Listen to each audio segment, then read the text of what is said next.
양측에 다 비위를 맞춰가지고 그 사람들한테 지지를 다 받겠다는 이런 건데, 조삼모사라고 그러잖아요. 그것도 분수가 있지. 국민을 원숭이 취급하는 것도 아니고 이러면 안 되죠.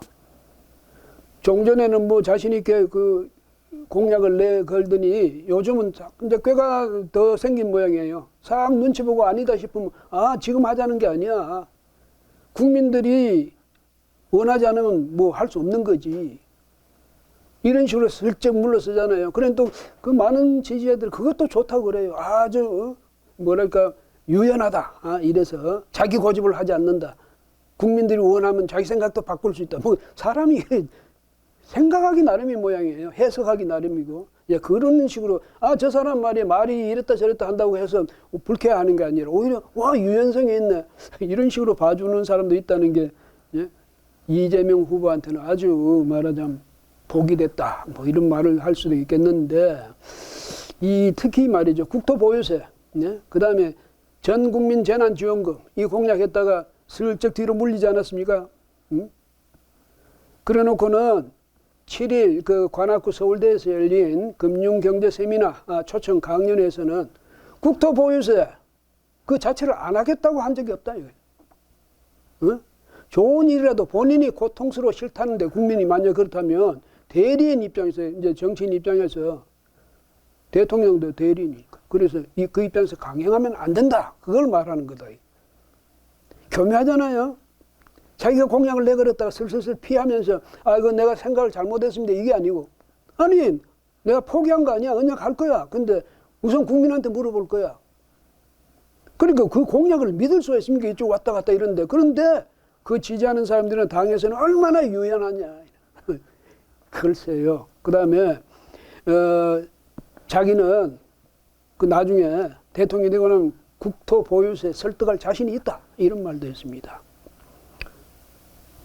국토 보유세 지금도 뭐 재산세니 무슨 뭐 다 거두잖아요. 예? 자기의 재산을 갖고 서울에서 전국적으로 집 갖고 있으면 집에 대한 재산세 다 내야죠. 땅 갖고 있으면 땅에 대한 재산세 다 내야 됩니다. 그걸 세율을 더 높이자는 거 아니에요. 그러니까 뭐 국토 보유세 이래가면서. 국토 보유세 안 내는 국민이 어디 있습니까? 물론 아주 재산이 없는 사람은 모르겠지만 있는 사람 치고. 예?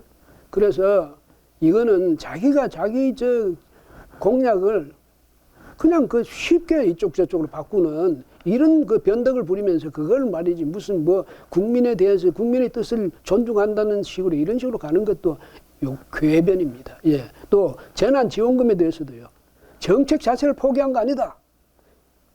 그러니까 이거는 내년 본 예산에 그걸 넣는 것을 양보한 것이다. 무슨 얘기냐면 그러니까 올해 전에 무슨 얘기를 했냐면 초과 세수를 내년 올해 안 쓰고 내년에 본 예산에 넣어가지고 한 편성해가지고 쓰면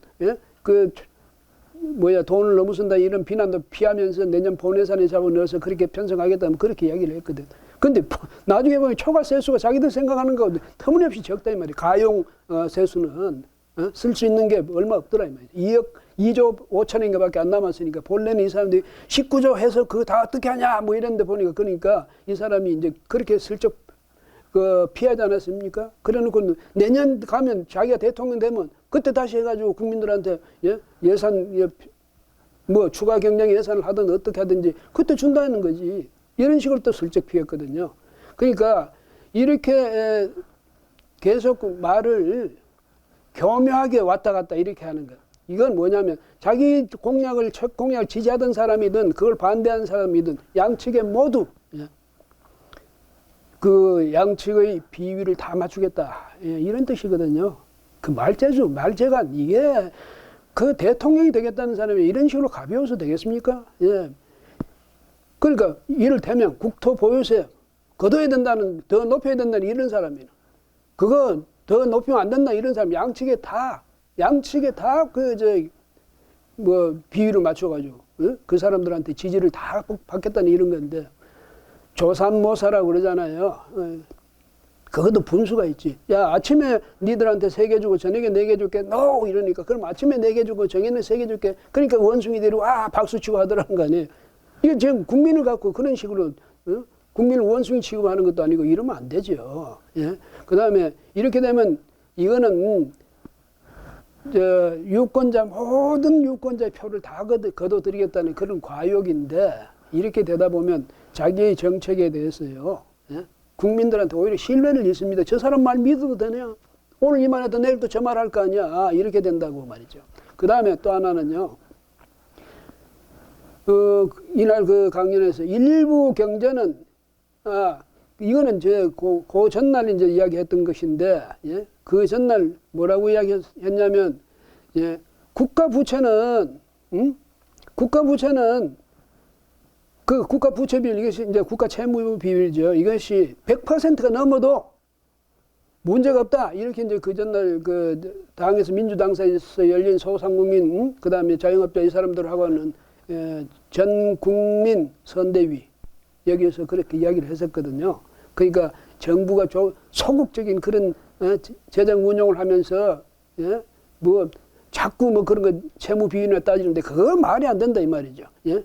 개인 부채는 시간이 적어 못 갚으면 파산이고 국가 부채는 이월이 가능하다. 그러니까 국가 부채 비율을 50% 지금 안 되게 지금 낮게 유지하는 거 이런 정책으로 국민이 어떻게 살 수 있냐 이거지. 지금 한 45%인가 되는데 100% 넘어도 괜찮아.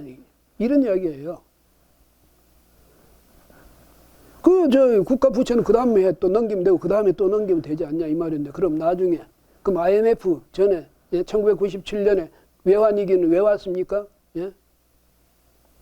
국제사회에서 이 대한민국의 이 재정에 대한 신용이 떨어지면 그 다음에 어떻게 됩니까? 외환 다 빠져나가죠.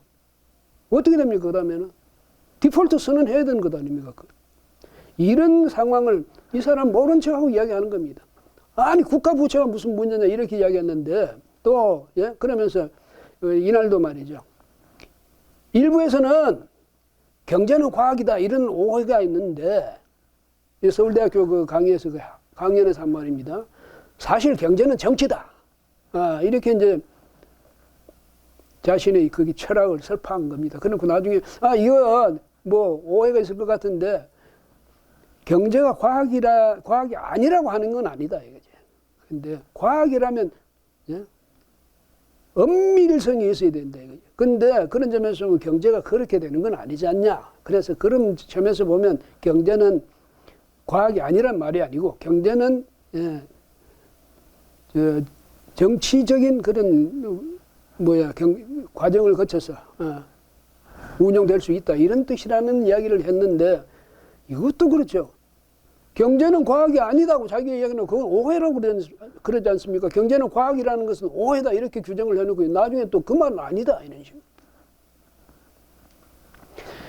아니 경제는 정치적인 그 이유라든지 그 상황이라든지 국민적 무슨 요구라든지 이런 데 따라서 이 경제정책 운용이 달라질 수 있다. 경제는 과학적 기반 위에서 경제정책이 수립되지만은 그 운용 과정에서는 그렇게 된다. 이렇게 쉽게 말하면 될 걸. 무슨 그러니까 전에 보니까 무슨 침대는 가구가 아닙니다. 침대는 과학입니다. 이런 그 광고가 있던데요. 그 카피 그거 인용한 건지 몰라도 이런 식으로 말하면 안 되죠. 뭘 이렇게 어렵게 이야기합니까? 네? 국민의 그 요구라든지 또 당시의 재정 상황이라든지 당시의 경제 상황이라든지 세계 시장의 동향이라든지 이런 걸 봐가면서 경제 정책을 적절히 경제 정책을 세우고 또 수정하고 개정해가면서 운용한다. 본래 그런 거예요.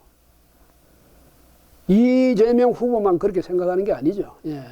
그리고 이런 것을 이런 말재간 이게 말이죠. 자기 마음속에 두 개의 서로 상반되는 그런 명제를 가지고 두 개 다 정당화를 주장하는 거나 마찬가지. 한 사람 마음속에서.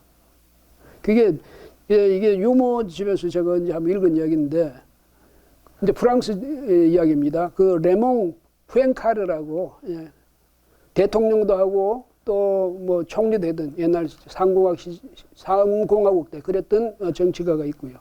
또 한 사람은 클레망소, 역시 총리를 역임했던, 그 다음에 예?